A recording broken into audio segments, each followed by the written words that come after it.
Welcome to the Social Millennial Podcast. Yes, I know we are kind of late, but a lot happened this week.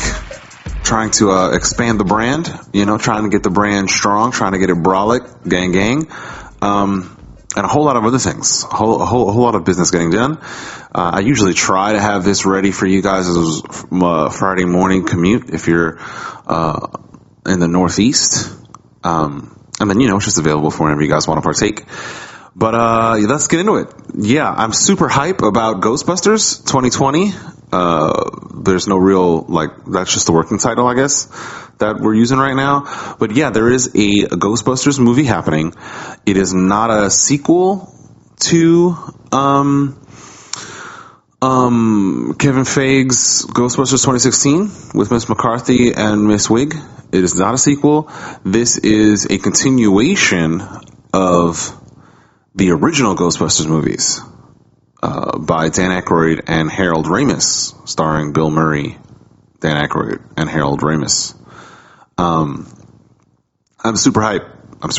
This has been long overdue. A lot of fans believe that Ghostbusters, the video game that came out a while ago, was really a great sort of Ghostbusters 3, since we didn't really get a Ghostbusters 3.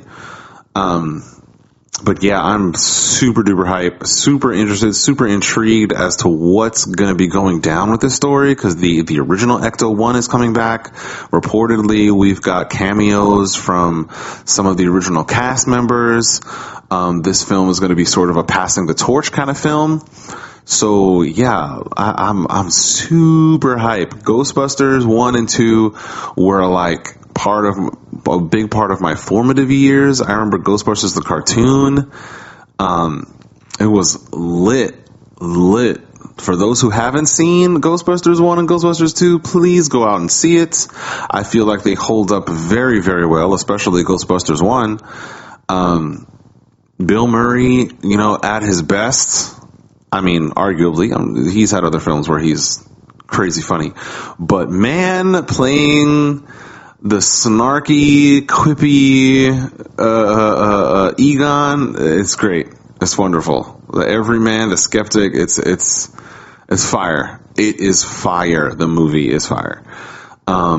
Just the charisma that oozes out of this film, out of these two films, is crazy. People, a lot of people consider the second movie not as good. It didn't quite lean into the horror aspects that the first one did. But I appreciate both of them. Both of them have their flaws, and part 2 they changed around certain characters and whatnot and dynamics. But both of those movies are beloved movies by me. Definitely, if you haven't seen them, go out, see them, catch them. They're out here. Those two films are just a tour de force of writing on the part of Harold Ramis and Dan Aykroyd. Just a tour de force. Harold Ramis, R.I.P. I wish that we were able to get Ghostbusters 3 or even this Ghostbusters done, with Harold Ramis and Dan Aykroyd writing it. But it wasn't meant to be. Super interested to see what the cameos are going to be, because over the years, there's been, controversy with Bill Murray holding out and not, coming back for a third one. There was a point where Dan Aykroyd and Harold Ramis were getting a third movie off the ground, and they had attempted to get a third movie off the ground multiple times. And so Bill Murray would be on, he would be off, he would, let's do it, and then no, it's not enough money. It was a big thing for him in the Kevin Feige Ghostbusters 2016 that he plays a character in it and his character dies. And I think that was a thing for him. He didn't want to come back, and if he came back, he wanted to play like a Han Solo and have Venkman die, but I could be wrong with that. And when I say play a Han Solo, I say that Harrison Ford wanted his character to die, wanted Harrison Ford to die. I believe he thought Harrison Ford should have died in the Ridge-Tridge, so that he came back, and part of his role or the arc of his character was that he would die in The Force Awakens, I think was a big reason why he came back, to sort of give him something in that way, to get him to come back to Star Wars. But I am super uber hype, and I really hope that this movie does super well, so we can get some sequels that are really, some Ghostbusters movies that are really in the vein of the original trilogy. You know, the wit, the charm, the ruggedness of that franchise was amazing. It was awesome. It was awesome. That very much so everyman story was just amazing. I loved it. And then on a more serious note, Puerto Rico is going through, and I 100% feel like Puerto Rico has, like it has gone forgotten in terms of mainstream media attention. Like, yeah, you can find current stories and so on online about what's going on in Puerto Rico right now, but it's like on to the next. Super on to the next. And it's been like that for a while. Like, there are still people in PR without roofs. Like, power is still a problem in some places in Puerto Rico. And you'd think, man, this is such a small island. Why so long after all of this would there still be issues? But there are still issues. They've got some serious power grid infrastructure issues. It's just old, has not been updated. So, I mean, thoughts and prayers, to Puerto Rico. I would say donate, to charity and donate and send things, but I mean, in retrospect, it's proven to not make it to where it's supposed to go, And I've got quote unquote boots on the ground. My family is out there. My mom and dad moved from New York to Puerto Rico. They sort of retired there with my younger brother. But I've got family there from my father's side. And they were affected. When I mean affected. My mom sent me pictures after Maria hit, and the island was unrecognizable. You usually see all of this greenery. It's a rainforest, all this life. And when Maria was over, everything was pulled out of the ground. Everything. There was not a bit of green in sight. Trees, plants, everything it was like someone took a huge spatula and just churned the land, And I had never seen anything like that before. Coming from New York, born and raised, gang. I'd never seen anything like that before. Where sort of this act of nature, this force of nature, churns the land. I've never seen that, but the land was churned. And it took a while to get back. I mean, my mom and dad,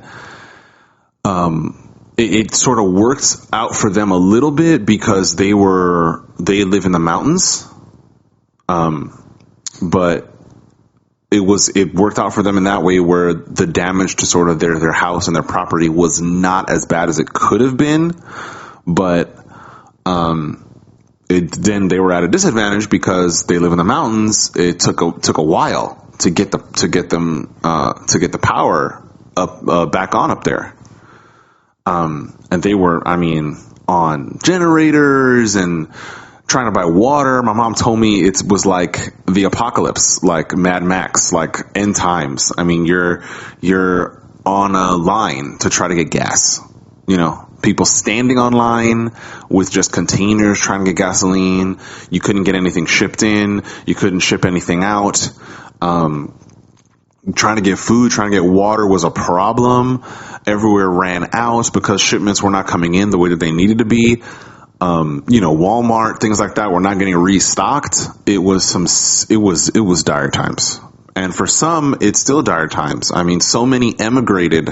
So many have left the island because of the devastation of Maria and all of their property getting destroyed and their houses getting destroyed.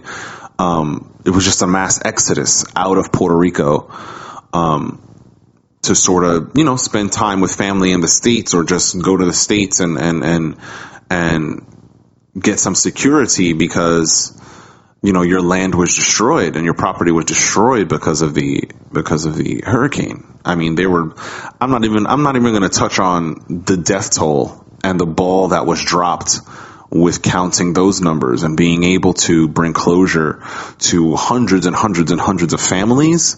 I'm not even going to hit that. But in the news this week, I mean, and aside from recent news with the federal sort of financial board that's been appointed to Puerto Rico to sort of just manage the monies that they're getting from the United States to get themselves back together, piece the country back together and sort of restructure their debt. Aside from that, there was some serious breaking news about officials, the elected officials, their top officials resigning, and being called to resign, some being called to resign that haven't, but officials resigning amid some leaked correspondences, the leaked group chat, and just group chat that's not safe for work. This group chat that proved to be extremely damning, and inappropriate conversations that were happening about policy, with, of course, amongst other officials, but there were other individuals included that were not officials that this information should not have been divulged to. And we've got a whole lot of resignations happening out of San Juan. I don't believe Ricardo Rosselló, which is the governor, is resigning, even though he's been called to resign by many people. Ricky Martin, to name one celebrity, but many Puerto Ricans. But yeah, it's just getting wild out there politically, and I think it's long overdue. No, I don't really try to get, or don't really want to try to get super duper political on this podcast, but it's long overdue. Someone had to step in at some point. If it was going to be the American government, if it's going to be Trump, if it's going to be whatever, for however people feel about it, and with all that comes with in terms of bad press and just bad taste in people's mouths, someone had to get involved with Puerto Rico and Puerto Rican politics and sort of what's happening financially and what's happening to the people, because it's been for such a long time. It's been like this very quiet. Not quiet corruption, but just like the government really not paying attention to its citizens, and just sort of, if everything's going fine and they're just sort of living and the systems are continuing to run, then we don't have to do anything extra besides collect money and hoard money and embezzle money and things like that from the people of Puerto Rico. And by government, I mean Puerto Rico's local government. And that kind of corruption has just been there. And that sort of, like, not under the table, but just chill corruption. Like, everybody knows the corruption is real, but there's no accountability. The American government's not holding, or wasn't holding, any of these past officials super accountable and looking into the books of Puerto Rico and so on. Because, I mean, even with Maria hitting, as an example, the power grid should not have been decimated in the way that it was, to then come to find out that it hasn't been updated in years and years and years. The technology is outdated technology. And that should have been updated years and years and years ago. Should have been kept up to snuff, but was not kept up to snuff. So Maria came through and just decimated it. And the ability to sort of bounce back from it, proved itself difficult because of how archaic the technologies were. And so just money has not been put where it's supposed to have been put. Money has been siphoned out by government officials to line their pockets. And I feel like this is long overdue. Yes, it has come now. And for some people it's bad taste, and for some people it's because of the administration that it's happening under, but this needed to happen. whether it was whether Obama came in and tried to get this thing together and got the American government to get it together, or Trump, or even if it was Bush. I mean, it needed to happen. This is long overdue. And it's a shame too that oftentimes it feels like the United States government sort of forgets about Puerto Rico, doesn't really care. Like, Puerto Rico's not part of the United States. It's not a Commonwealth of the United States. And it's been treated sort of unfairly in that way, not given the attention that it should get.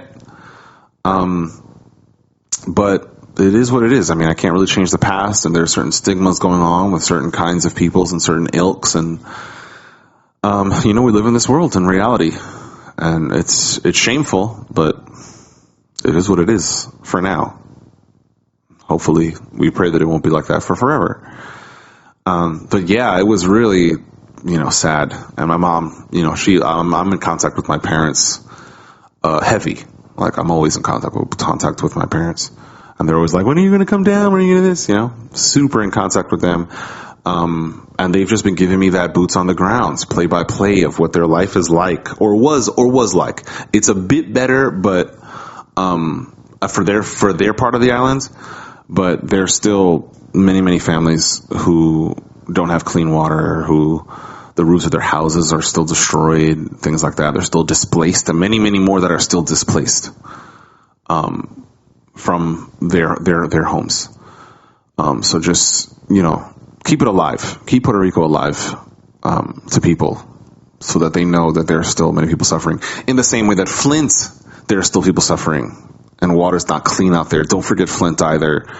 Don't forget a lot of these sort of instances where the government really dropped the ball, in certain places. And with Puerto Rico, it's that the government dropped the ball with looking into what's happening politically with Puerto Rico, from years past.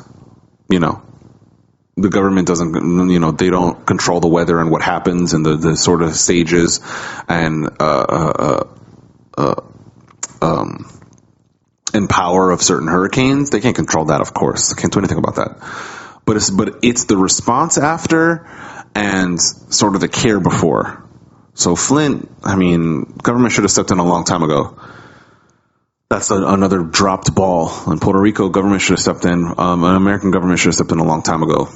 Because the amount of debt that Puerto Rico's racked up is insane. For such a tiny island, is insane. Insane. It's wild. But yeah, so getting off of Puerto Rico and super serious note, still staying a little serious, but commenting on something that also happened this week, that I've got something to say about. Jermaine Dupri made the news. Super producer, ATL, Jermaine Dupri, Jagged Edge,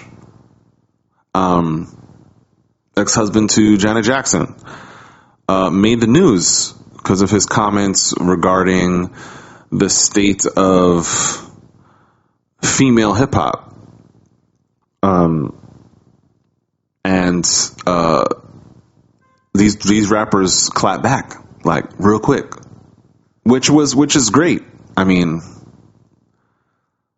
I feel like everyone had points with this.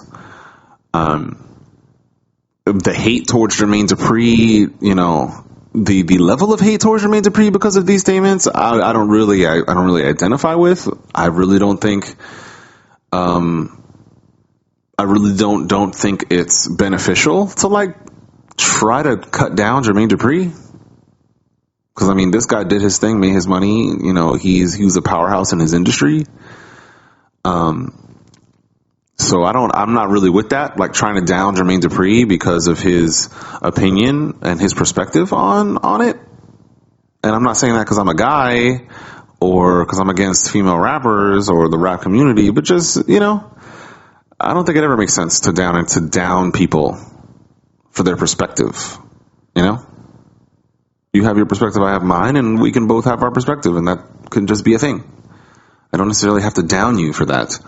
But yeah, he, on an interview, he was, sort of given his candid thoughts on what he feels is the state of female hip hop for People magazine.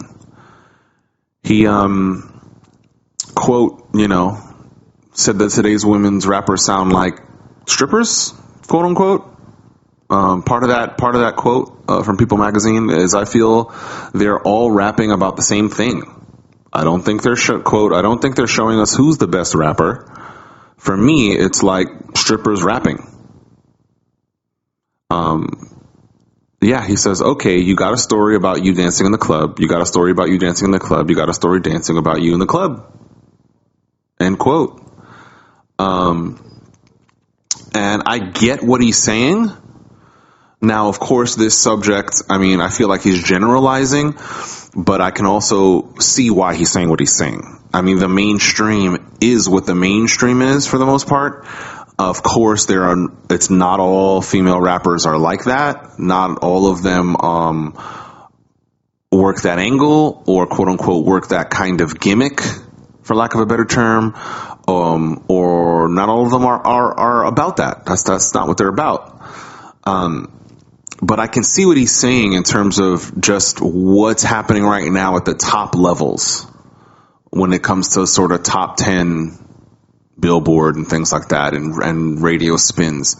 And there are some women out there that are not Cardi B and Nicki Minaj that are out here doing it, that are in the upper echelons of female hip hop in terms of just popularity and spins and so on. And so much more coming up. This past XXL freshman class was flames. And Rico Nasty was fire flames. So many are coming up and are already up. But I can see why he's saying what he's saying. I don't think he communicated it in the most, not so much PC, but just, he didn't communicate it elegantly. I should say that, but I can see why he's saying what he's saying. You've got the two powerhouses of hip hop, female hip hop, and of hip hop in general in recent years. Cause, I'm saying female hip hop, but Cardi B and Nicki Minaj are up there, like up there. It's time you just say, of the state of hip hop because of the popularity and the ubiquity that they both have and they both share. They're just the top two that have been out here in recent years that have made the largest impact and not just the largest, but the longest impact. And have been just on their names have been on people's lips for a long time. Of course, Nicki Minaj longer than Cardi B, but it's there. And so I can get it when you've got the top two sort of vying for a similar aesthetic. Not the same. Cardi B and Nicki Minaj, I don't think they're the same. But it's similar. It's a similar kind of thing. Even though Nicki Minaj was not a stripper, to my knowledge. And, they come from two different sort of, not walks of life, but because they're both New York, gang, NY, Bronx, BX, Cardi B. I'm a huge fan. Huge admirer. But I can get why Jermaine Dupri said that. And to a certain extent, I can agree with him.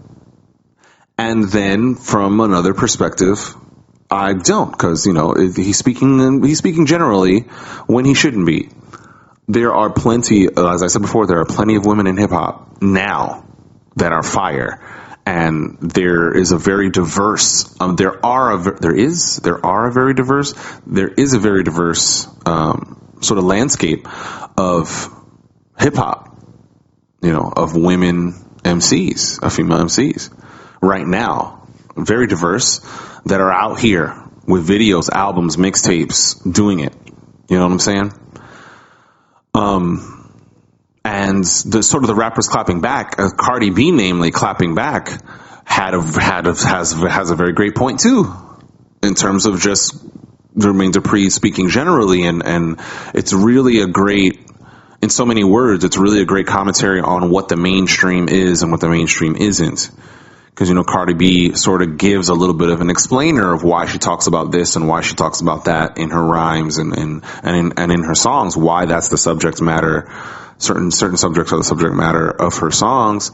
And, when she veers off of the quote unquote, or what has become understood by her fan base to be, the quote unquote Cardi B formula, when she makes tracks that are a little out of style, but are in fact artistic and personal, people do say, and the pundits and the reviewers and so on, sort of the people who have their hand on the pulse of music, they do sort of down her a little bit when she goes artistic and when she decides to add a track onto her album that's not necessarily the quote unquote Cardi B formula, And Cardi brought that up. When I did this song, people were saying this and this and this and that, like, oh, this is not what we expected from her, and so on and so forth.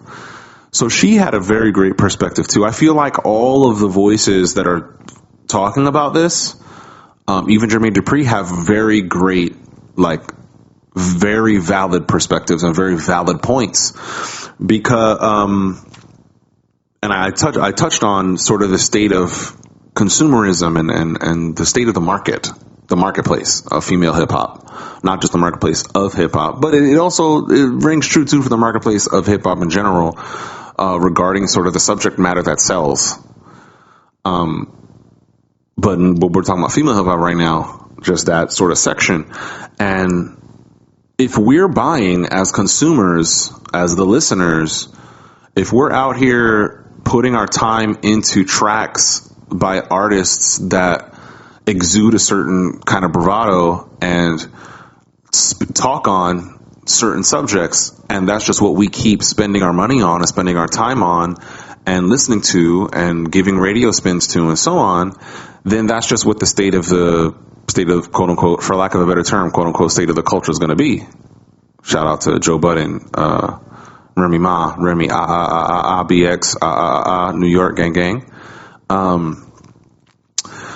But yeah, that's just what it's going to be. Because, at the end of the day, it is an industry, music industry. People are there to make money. It's about the green. So you entertain people, and whatever those people decide to, your audience decides to buy into, is what is going to continue to be put out and going to continue to be endorsed by the industry. Whether it's at the top levels of labels or whether it's at the independent level, artists. There is an ilk of artists that wants to sort of give people what they want, give the crowd what they want, which also contributes across the board to just music sounding the samey. People want to copy off of each other. There aren't a lot of breaths of fresh air in terms of production and songwriting across genres. Like, this isn't even a thing that only plagues hip hop. But yeah, female hip hop, if we buy into that, whatever we buy into as a people, is what the industry is going to want to keep giving us so that they can keep making money. So I get what Jermaine Dupri's saying on that tip. And then I get what Cardi B's saying on that tip, where she's got that formula, and that formula is a moneymaker. And when she gets off of that formula and wants to do something else more artistic, it becomes like, this is not what we expect. This is not what we want from Cardi B. So there's those pressures on that side too, And not to say that, because I don't really know all the behind the scenes, and I'm not speaking as if I know, what goes on in, meetings with Cardi B and her team and her management and her label and things that she's doing. Not at all. Not at all. I don't purport to be some kind of deep cut industry insider that I heard from this assistant of this. No, not at all. I'm not purporting that.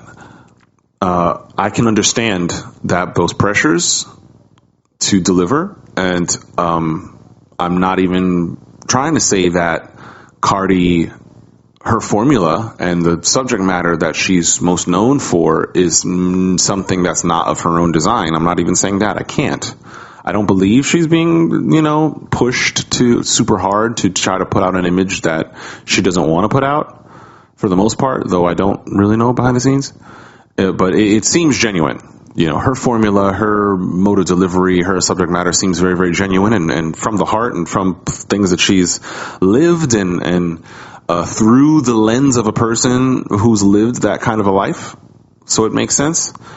So I'm not trying to say that, you know, this is a thing that she's not, like, this is just an image and she's trying to not be those things. Yeah, so these perspectives, all of the perspectives are valid, and I feel like this conversation is great to have. But, however, if we want it to be different, then it's up to us to make it different. It's up to our dollar. It's up to our wallets to make it different. It's not so much about this is great. Let's talk about it. Let's, you know, media and articles and blogs. Let's start spending money on it. Let's start putting our money on it, because that's really. Oftentimes, that's really what changes things in a heartbeat, in a season. You can change it in a quarter, you know. But yeah, it's really, really interesting stuff. And I think Jermaine Dupri's dropping or is going to do a female cipher, so deaf female cipher, which I think is pretty fire. I'm hyped for that. I want to see who's going to be on that and how that's going to work. Super interested. I like seeing new talent and seeing new minds getting applied to the craft and to the artistry. And yeah, so we've reached the point in our podcast, where it's time for recommendations. So, things that I've sort of been digesting, partaking in, things that I think are pretty fire. You know, right now, I'm talking about media, but I'm telling you, we're branching out, and a lot of big things are coming for this podcast. So if you are not, subscribed, please do so. Subscribe, like, comment, wherever you digest your podcasts, wherever you're listening to this, whether it be YouTube, SoundCloud, Apple Podcasts, Spotify Podcasts, Google Podcasts, Stitcher. Please like, comment, whatever you got to do on that provider. Please do so. It helps out the podcast. We're not asking for any money. We're not asking for donations. Literally a click, a tap, you know, tap that star. We're on Facebook at Social Millennial Pod. Give us a review. If you like the podcast, give us some stars. Let's see some of those red stars. You know, sound off. Talk about us, because we're doing big things. It may not look like it right now. We're starting out, first 4 episodes, but we are doing big things. So if you want to be on here, want to be on that gang, and be on that first squad and represent, you know, subscribe, like, share, comment, review. You know, it helps us out a lot. Just getting the word out there. Hashtag Social Millennial Pod. Please feel free. But yeah, it's time for recommendations. So this week I was put on to Lizzo. I'm probably late to the game. I feel like I'm super late to the game. She did perform at the BET Awards this year, so I am a little bit late to the game, but for those who do not listen to Lizzo and maybe only saw that one performance at the BET Awards and didn't revisit Lizzo, please revisit Lizzo. Lizzo is fire flames, like all of the way fire flames. I really like her style. She plays the flute, which I think is super cool, integrating her instrument into what she does. Super flames. It reminds me of back in the day. I forget the artist's name, the musician's name, who used to do hip hop violin. I remember she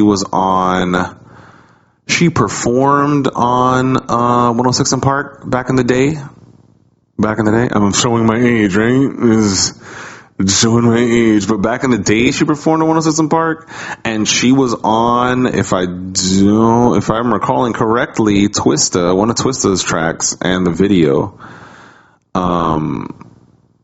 But yeah, it was It reminds me of that. Her just whipping out her flute like mid-song, mid-set, and having like the bridge of her song be a little flute solo is fire. I mean, you see her up there dancing, moving, shaking choreography in fire outfits, and then whipping out the flute out of nowhere. It is amazing. Like, I was hyped. I saw her Glastonbury performance. It was fire. And I recommend you go see that performance, Glastonbury 2019, because that crowd was not playing. They knew all the words. She is huge in Europe, and I see why. So please, if you like that sort of style, that sort of, it's like an old school, but not really an old school style. She raps, she sings, she plays the flute. Her writing is on point.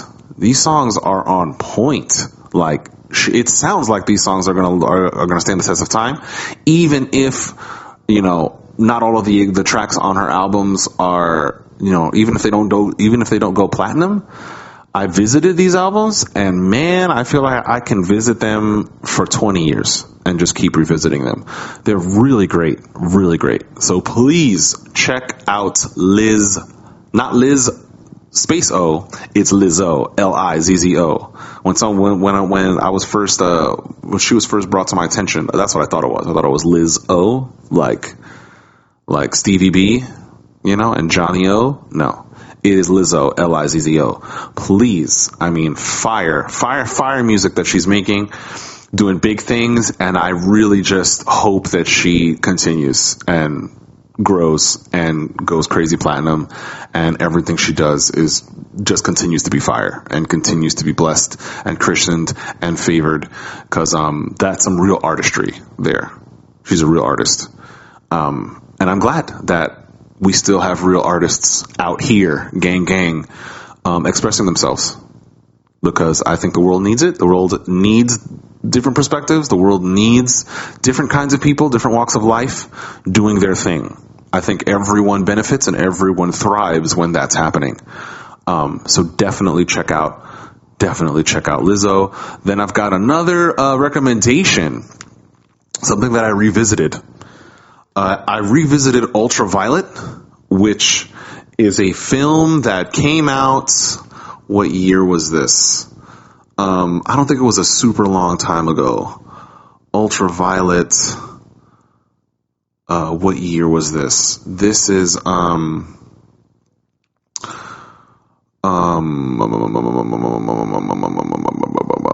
thought I had it here. Ultraviolet dropped in 2006, and I call it a guilty pleasure, but I'm not really guilty about it. Like, when you're around people sometimes and you like something that you feel like didn't get reviewed very well, regardless of what it is, like people didn't really like it, but you're the one that likes it. You want to call it a guilty pleasure to sort of soothe the blow, but I'm calling it a guilty pleasure, but it's not really. I really like this movie, even though it was not reviewed very well, even though it's not necessarily, a thespian's masterclass, but I thought this idea was just so cool, and just bringing together certain kinds of mythology and so on into a very slick, sleek, modern, futuristic package, I thought was cool. I thought this movie was extremely ambitious. So Ultraviolet dropped 2006, action adventure, sci-fi, PG-13, starring Mila Jovovich. Yes, Mila Jovovich, at the height of the Resident Evil franchise. I think they were doing Resident Evil 2 at that point. She's in this, and it is an action movie. And she's in this, and let me tell you, Mila Jovovich in this, I'm gonna get a little super honest here. I think for me, Mila Jovovich has not been more beautiful than in this movie. Just how the movie was filmed, the sort of like gloss that they put on everything to sort of indicate that it's in the future. She's not super skinny, which when I first saw the film, I was like, oh snap, this is Mila Jovovich, not like rail thin with her ribs showing, like supermodel weight. This is her with a little bit of weight on her bones, and she looks good.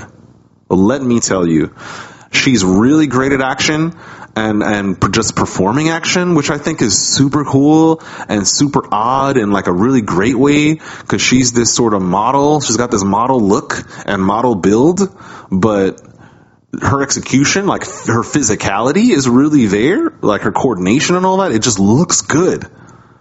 Really looks good. But this is where she gets to do like heavy choreography. So like she's done some action in Resident Evil 1, but it's not the same kind of action. This is like, there's hand-to-hand combat, there's weapons combat with swords, there's gun kata stuff. I mean, it is awesome and ambitious. I really like ambitious movies. Even if they're not, even if the effects are not A+, A1, $500 million put into it, I like when directors and producers and so on, and directors of photography love doing what they're doing and just pour themselves into it and just do the best that they can with what they have and try to push the envelope. This movie does that. The acting is not, like I said, it's not a thespian masterclass, and it didn't get reviewed super well. I mean, IMDb's got it at a 4.4 out of 10. Like, it did not do super duper great. It got an 18 on Metacritic. It didn't do great. But if you like action, if you like The Equilibrium, if you like The Matrix, this is another really cool, different kind of film. Different kind of ideas going on, different kind of world, future world that this is set in. Let me hit you with the description according to IMDb. A beautiful hemophage infected with a virus that gives her superhuman powers has to protect a boy in a futuristic world who is thought to be carrying antigens that would destroy all hemophages. Fire. Like fire. Please go watch it. It's colorful. It's a beautiful, I'm telling you, it is a beautiful looking movie. The action set pieces are on a whole other level. If you like that kind of action, a whole other level. I'm telling you. I love talking about the movie because I'm hyped. This is something that I like. One of the more obscure things that didn't do super well at the box office and wasn't reviewed well, but man, there's so much to pull from it, so much entertainment value in this film. So please go see it. Ultraviolet, circa 2006. Yeah. So those are my recommendations for this week. New segment. Shout outs. I'd like to shout out Miss Darla Miles. She was recently made headlines and went viral. She is an awesome ABC correspondent, ABC journalist reporter for Eyewitness News out here in New York. If you haven't seen the very short snippet video of her just blocking this dude from getting into the shot, and I don't think he was trying to do it intentionally, but he was just was going to walk right in the shot, as she was delivering a live correspondence, man, without breaking a step, without breaking a sentence, without cutting her eyes over to this old man, I think it was, she put that arm out off camera and stopped this dude, redirected him, and kept it pushing. Fam, that video went viral. Miss Darla Miles lives out here in New York. Gang. She started from the bottom. Now she's here. I am an admirer. I am a fan, Miss Miles. I don't know if ever I'd be able to get you on this podcast, but shout out to Darla Miles, man.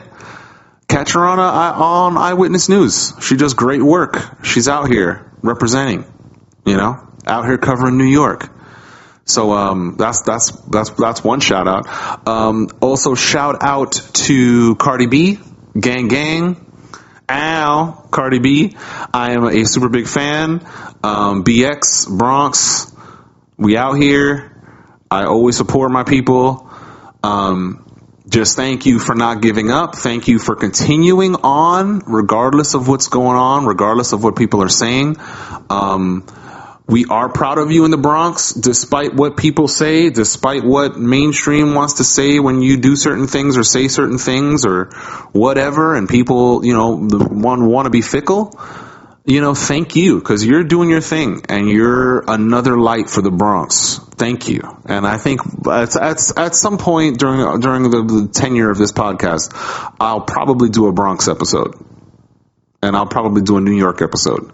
And just to remind everybody what's coming out of New York, and who has come out of New York, and who has come out of the Bronx, the influencers, the thespians, the musicians, the politicians, the entertainers that have shaped the industry, that have come from the Bronx, that have come from New York, and that have come from the Bronx specifically. I feel like a lot of people are going to be surprised when I do that episode to hear who's from the Bronx, and given those individuals' contributions to their fields. But I think, I think it's in order to do a Bronx episode. Cardi B, thank you. I hope one day maybe I'll have you on this podcast. I hope one day maybe I'll meet you, but I'm sitting here, the fan, listening, liking what I'm hearing, liking your moves, liking that energy. Keep that energy. Don't let them get you down. Raise your kid. Raise your baby culture. Keep your family on point and on the straight and narrow. And that's my shout out. Shout out to Cardi B. I've got another shout out. Shout out to man, was just on the tip of my tongue. My shout out. Fam. On the tip of my tongue. The tip of my tongue. Oh, shout out to Nancy Pelosi for not backing down from the quote-unquote squad. Lord, I roll. Thank you for not backing down and standing your ground, because you are a powerful woman in politics, and you have been that for a long time. You paid your dues. You did your thing. You've been in this game from young. And yes, I want to support my women of color in politics, but y'all don't need to be fighting against each other like this. Y'all do not need to be trying to squad up to try to counteract and combat another woman who had to fight tooth and nail to get to where she's at. I feel like no one benefits from that. I feel like it's not good for the culture. Now, I get it's politics, and I'm not trying to get super political, and I'm not going to talk about who's right and who's wrong and what the merits of this are and what the merits of that are. Not at all. That's not for this podcast. Another time and place. However, I am going to talk about just the idea of fam. I get that y'all disagree. And it's okay to disagree. And this is politics, and not everybody's going to agree. Whether it's Republican or Democrat or Libertarian or whatever, whether you're far right, far left, whether you're far left in the Democrats or whether you're a moderate Democrat, you're not going to agree. You're just not going to agree on everything. But this kind of like attacking sort of stuff that AOC and this quote unquote squad and Ilhan Omar and all that are doing, like this thuggery, I do not believe belongs where it's at right now. I do not believe that AOC got elected for this kind of thuggery. And I should say this kind of sort of ignorant thuggery. The sort of pompous thuggery. This sort of thuggery based off of a lack of information, Like Nancy Pelosi is Nancy Pelosi. She's there for a reason. She made it there for a reason. She is House Speaker for a reason. Like, fam, show some kind of respect. Now, I get it. Oh, and then AOC playing this race card thing. Like, come on. Do we really need this in politics, people? Especially from women attacking women? Come on. I would rather that. Yes, we're not going to agree. Yes, everyone doesn't agree with each other. But if AOC and these other women are going to squad up, which I feel like is eye roll, But if they're going to squad up, let's squad up and make policy. Let's squad up and go to our districts and help each other out in our different districts. Let's squad up and make sure that we take care of our people in our respective districts. You know, make sure you're there for your areas and for the people who voted you in. And on top of that, you know, work together to make good policy, you know, reach across the aisle, be bipartisan, promote togetherness within the government instead of promoting, you know, segmentedness and separation, because no one wins. No one wins in that kind of exchange and with that kind of mentality. And the people, the American people, do not win. Society does not win when things like this go on. It looks childish. It looks immature. You look like a teenager trying to argue with your elder who has been on this earth X amount of years than you. And I feel like it's just a bad representation of us, of millennials. You know, it's a bad representation of the young, and you're proving them right. And all those people who say like you're too young to be elected into office, and this is why we don't have people this age in office and things like that. You're proving them right. Stop proving them right. Let's get policy done. Let's care for the people. That's my sort of little baby rant. And I'm not saying this to down AOC or to down Ilhan Omar. I'm not trying to down people. I'm just saying we don't need this kind of bickering. We don't need this kind of back and forth. We don't need this kind of disrespect when we should be caring about the people. We should be caring about the people who voted us in. We should be caring about our districts. We should be caring about America as a whole and the fabric of our society. We should be caring about policy. Yeah, and that goes. I say that going for everyone in politics. Yes, this week it just so happened that was a big headline, and what was happening with Nancy Pelosi and AOC and the squad and the things that she was saying to try to retort Nancy Pelosi's statement, which were true statements that Nancy Pelosi said. She was just stating facts. It rings true for all politics, for the men, for Republican, Democrat, every ilk and every walk of life. We're not going to agree, but let's focus on trying to do what is the greater good for all people. Let's stay committed to that. You know, we're not going to agree along the way, but as long as we can agree that we're doing what we're doing, or that in politics we're trying to do what we're doing for the good of the American people, you know, we'll always find a common ground. We'll always have a level of respect for each other because we all care about the same thing. I'm just saying. That's just me, the social millennial. So thanks a lot for spending time with me. Hit my recommendations. Announcements. We will be taking a little break, a little 2-week break. Yes, it is the summer. Yes, we've got some contracts to sign. Yes, we've got some deals to be made. Yes, we've got some guests that we're going to be scheduling to bring on to the Social Millennial podcast.